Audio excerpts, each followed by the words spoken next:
चल चुगली करे। विजय अपने परिवार के साथ एक छोटे से शहर में रहा करता था। उसके परिवार में उसकी पत्नी, 2 बेटे और 2 बहुएं थीं। विजय का परिवार दिखने में बेहद सुलझा हुआ और संस्कारी था, लेकिन उसकी दोनों बहुओं की एक आदत पूरे घर का माहौल बिगाड़ देती थी। वे चुगलीखोर थी। हर छोटी बड़ी बात को बढ़ा चढ़ाकर बोलती थी, जिससे घर में गलतफहमियां और तनाव बढ़ जाता था। ललिता और रोशनी खरीदारी के लिए तैयार हो रही थी। रानी चुपचाप उनकी बातें सुन रही थी। रोशनी जल्दी चलो, बाजार चलना है। तुम्हें भी एक नया हार लेना था ना? हाँ मम्मी जी, मैं तो कब से सोच रही थी कोई सुंदर सा हार ले लूँ।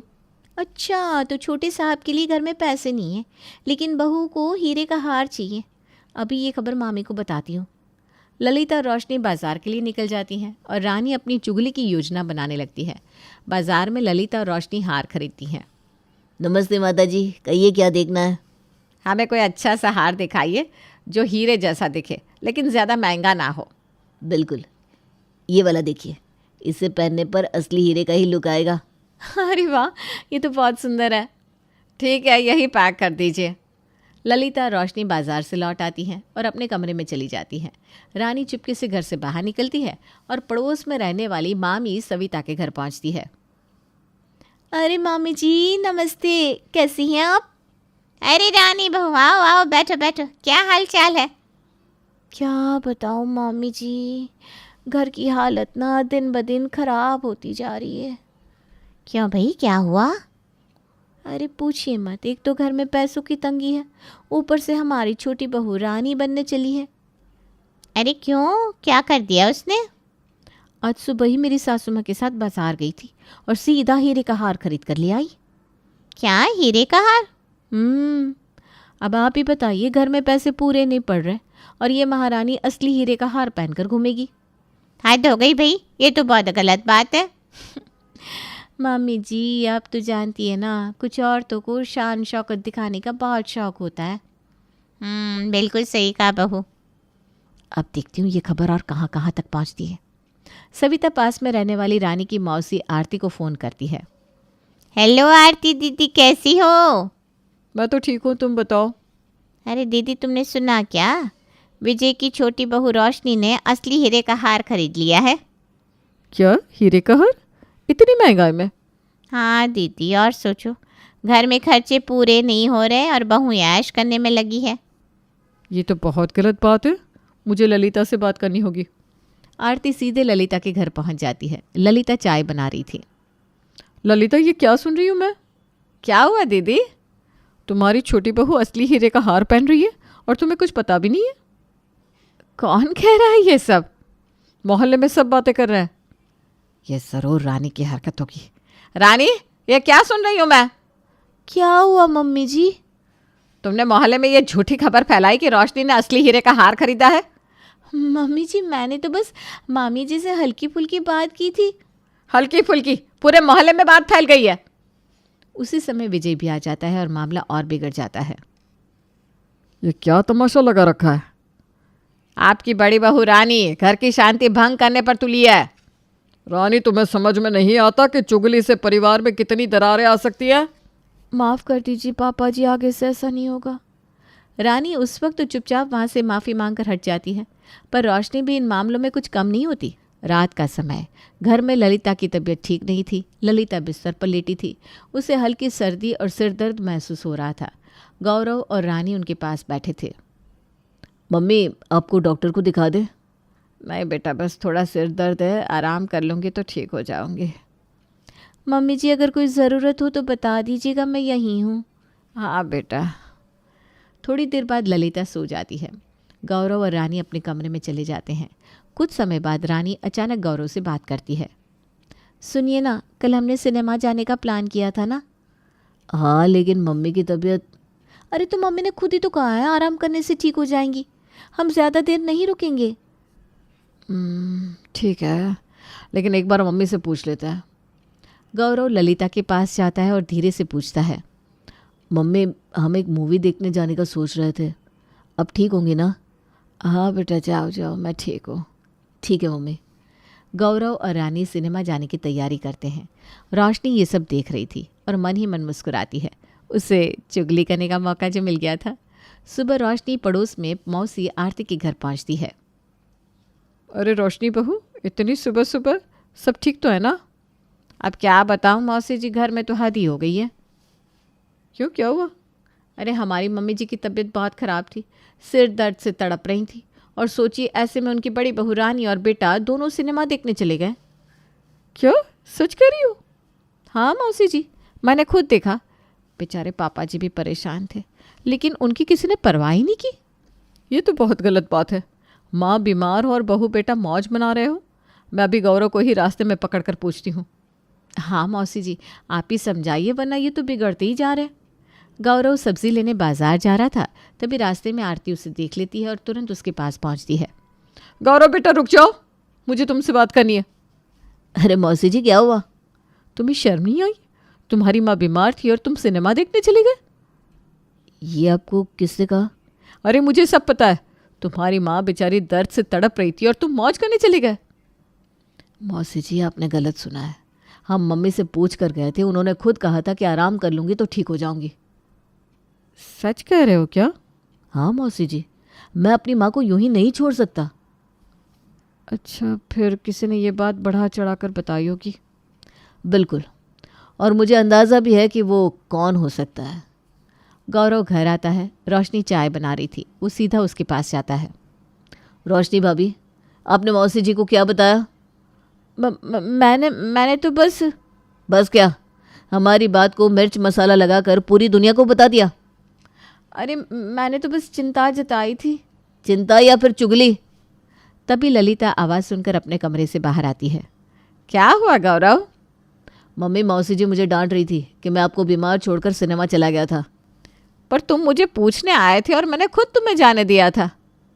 हाँ मम्मी, लेकिन किसी ने ये बात अलग तरह से फैलाकर सबको बता दी। ललिता समझ जाती है कि ये रोशनी की हरकत होगी। वो उसकी ओर गुस्से से देखती है। रोशनी, तुमने ऐसा क्यों किया? मम्मी जी, मुझसे गलती हो गई। बेटा, चुगली करना बहुत आसान है, लेकिन इसका असर बहुत बुरा होता है। तुम्हारी छोटी सी बात ने गौरव की इज्जत पर सवाल खड़े कर दिए। माफ़ कर दीजिए मम्मी जी, आगे से ऐसा नहीं होगा। भाभी, बस यही समझाना था कि घर की बात घर में रहनी चाहिए। घर में पिछली घटनाओं के बाद कुछ दिनों तक शांति बनी रही। सभी ने सोचा कि अब कोई चुगली या अफवाह नहीं फैलेगी, लेकिन कुछ ही समय बाद एक नई घटना घटी। विजय के घर में चोरी हो गई। हैरानी की बात यह थी कि चोर पूरे घर में घुसे, लेकिन सिर्फ एक टीवी ही लेकर गए। रानी ने ये बात अपनी मौसी आरती को बढ़ा चढ़ाकर बताई, और आरती ने सविता को और 2 बार बढ़ा चढ़ाकर बता दी। बात इतनी फैल गई कि पूरे मोहल्ले को लगने लगा कि ललिता के घर में काला धन है, और इसीलिए उन्होंने चोरी की शिकायत तक नहीं की। अरे ये दरवाज़ा खुला कैसे रह गया? क्या हुआ भाई? लगता है घर में चोरी हो गई है। सभी घबराकर इधर उधर देखने लगते हैं। तभी गौरव आवाज़ लगाता है। अरे टीवी गायब है। लेकिन बाकी सब सामान तो सही है। अरे किसी ने सिर्फ टीवी चुराया। हाँ, और कुछ नहीं ले गए। चलो पुलिस में रिपोर्ट दर्ज करा देते हैं। अब रहने दीजिए, एक टीवी के लिए पुलिस केस करने की क्या ज़रूरत है? हाँ पिताजी, आजकल तो पुलिस को बुलाने में ज़्यादा झंझट होता है, छोड़िए ना। घर वाले तय करते हैं कि कोई रिपोर्ट नहीं कराएंगे, और सभी अपने अपने काम में लग जाते हैं। लेकिन रानी को ये छोटी सी चोरी मसाला लगाने के लिए एक सुनहरा मौका लगती है। अगले दिन रानी आरती मौसी के घर जाती है। मौसी जी, आपसे ना एक ज़रूरी बात कहनी थी। अरे क्या हुआ रानी? आप किसी से मत कहना, पर हमारे घर में ना चोरी हो गई है। हैं? क्या? कब? कल रात। और सबसे अजीब बात क्या है पता है? क्या? चोर पूरे घर में घूमकर सिर्फ टीवी ही ले गया। अरे और कोई सामान नहीं? नहीं ना। और सोचिए, इन लोगों ने पुलिस को खबर भी नहीं की। क्यों? बस ऐसे ही। आरती के दिमाग में ये बात घर कर जाती है। उसे लगता है ज़रूर घर में कोई बड़ा राज छिपा है। अब वो ये खबर सविता तक पहुंचाए बिना रह नहीं पाती। आरती सविता को खबर और बढ़ा चढ़ाकर बताती है। सविता, तुमने सुना? ललिता के घर में चोरी हो गई। क्या? कब? बस 2 दिन पहले। लेकिन जानती हो सबसे अजीब बात? क्या? चोर सिर्फ टीवी लेकर गया और इन्होंने पुलिस में रिपोर्ट भी नहीं की। हाँ तो अरे तुम समझी नहीं, अगर घर में कुछ गड़बड़ ना होती तो वे पुलिस में रिपोर्ट क्यों नहीं कराते? मतलब? इसका मतलब ये है कि उनके घर में काला धन है। हाय, क्या सच में? और नहीं तो क्या, मुझे तो पक्का यकीन है कि चोरी हुई नहीं, बल्कि ये कोई और ही मामला है। अब ये अफवाह पूरे मोहल्ले में आग की तरह फैलने लगती है। ललिता बाजार में सब्जी खरीद रही थी, तभी पड़ोसन सरला सवाल पूछती है। अरे ललिता बहन, कैसी हो? मैं ठीक हूँ, तुम सुनाओ। सुनना है तुम्हारे घर में चोरी हुई। अब हाँ, लेकिन और तुम लोगों ने पुलिस में रिपोर्ट भी नहीं की। हाँ, लेकिन लोग कह रहे हैं कि तुम्हारे घर में काला धन छुपा है, इसीलिए तुमने शिकायत नहीं की। सरला, ये सब अफवाहें हैं। लेकिन तुमने पुलिस में रिपोर्ट क्यों नहीं करी? क्योंकि चोरी में सिर्फ एक टीवी गया था और हमने सोचा इतनी छोटी बात के लिए पुलिस को बुलाने की ज़रूरत नहीं है। ओह, तो बाकी सब बातें गलत है? हाँ बिल्कुल, पर बाद में विनोद के पापा ने पुलिस में रिपोर्ट दर्ज भी करा दी थी। सरला को समझ में आ जाता है कि ये सिर्फ अफवाह थी। रानी की चुगली से एक मामूली चोरी की घटना को काले धन की कहानी बना दिया गया था। जैसे तैसे इधर ये अफवाह बंद हुई तो उधर गौरव ने अपने लिए 5,000 का लोन ले लिया। गौरव ने 5,000 का लोन लिया? ये लोन क्यों लिया? घर में तो कोई बड़ी ज़रूरत भी नहीं थी। गौरव कमरे में आता है। रोशनी तुरंत उससे सवाल करती है। गौरव, ये क्या, तुमने लोन लिया? हाँ, बस 5,000 का लिया है, थोड़ी ज़रूरत थी। अरे पर बिना मुझे बताए क्यों? रोशनी, ये बहुत छोटी सी बात है, मुझे कुछ ज़रूरी काम के लिए चाहिए था, इसलिए ले लिया, कोई बड़ी बात नहीं है। मैं सविता मामी से बात करके देखती हूँ, शायद वो कुछ समझा सके। रोशनी बिना कुछ कहे बाहर चली जाती है। गौरव कंधे उचकाकर अपना काम करने लगता है। रोशनी सविता मामी से बात करने जाती है और बात पढ़ने लगती है। अरे रोशनी, कैसी हो? सब ठीक? मामी जी, एक परेशानी है। क्या हुआ? गौरव ने 5,000 रुपये का लोन लिया है। क्या? लोन क्यों लिया भाई? पता नहीं, कह रहा था कि ज़रूरत थी, लेकिन मुझे बिना बताए ले लिया। बेटा, ऐसा तो तब होता है जब घर में आर्थिक तंगी हो। कहीं घर में कोई बड़ी परेशानी तो नहीं ना? नहीं मामी जी, पर मुझे ना चिंता हो रही है। लगता है मामला गंभीर है। मैं ज़रा रानी से बात करूंगी, शायद उसे कुछ पता हो। सविता रानी से बात करने का मन बना लेती है। चुगली का सिलसिला आगे बढ़ता है। रानी अपने घर में काम कर रही थी, तभी सविता मामी आती है। अरे मामी जी, आइए आइए। बेटा, तुम्हें ना एक बहुत ज़रूरी बात बतानी थी। क्या हुआ? गौरव ने लोन ले लिया है और सुनने में आ रहा है कि काफ़ी बड़ी रकम है। क्या? कितने का लोन? 50,000 का है? इतना बड़ा लोन? अरे घर में तो पहले ही पैसे की तंगी चल रही थी, अब ये नया झंझट। मुझे तो लग रहा है कि घर गिरवी तक रख दिया होगा। ओहो, ये तो बहुत बड़ी बात है, मुझे आरती मौसी से बात करनी होगी। अब रानी आरती मौसी के पास जाने की योजना बनाती है और अफवाहों का ये सिलसिला और तेज़ हो जाता है। आरती अपने घर में बैठी होती है, तभी रानी आती है। मौसी जी, बहुत बड़ी बात हो गई। क्या हुआ बेटा? गौरव ने घर गिरवी रखकर लोन लिया है। क्या? पूरा घर गिरवी रख दिया? हाँ मौसी जी, अब तो भगवान ही जाने क्या होगा। ये तो बहुत बुरी खबर है। ललिता को कुछ पता है कि नहीं? मुझे तो लग रहा है कि मम्मी जी को पूरी बात नहीं पता। इस घर में तो हर कोई अपने फ़ायदे के लिए कुछ भी कर रहा है। आरती ये बात सीधा ललिता तक पहुंचाने का सोचती है। घर में ललिता और विजय बैठे थे, तभी आरती घर आती है। ललिता, क्या तुम्हें मालूम है तुम्हारे लड़के ने क्या किया? क्या हुआ दीदी? तुम्हारे बेटे ने पूरा घर गिरवी रख दिया है। क्या? तभी गौरव वहाँ आता है। ललिता तुरंत उससे सवाल करती है। गौरव, ये क्या सुन रही हूँ मैं? तुमने घर गिरवी रखकर लोन लिया? क्या? किसने कहा आपको? पूरे मोहल्ले में चर्चा हो रही है।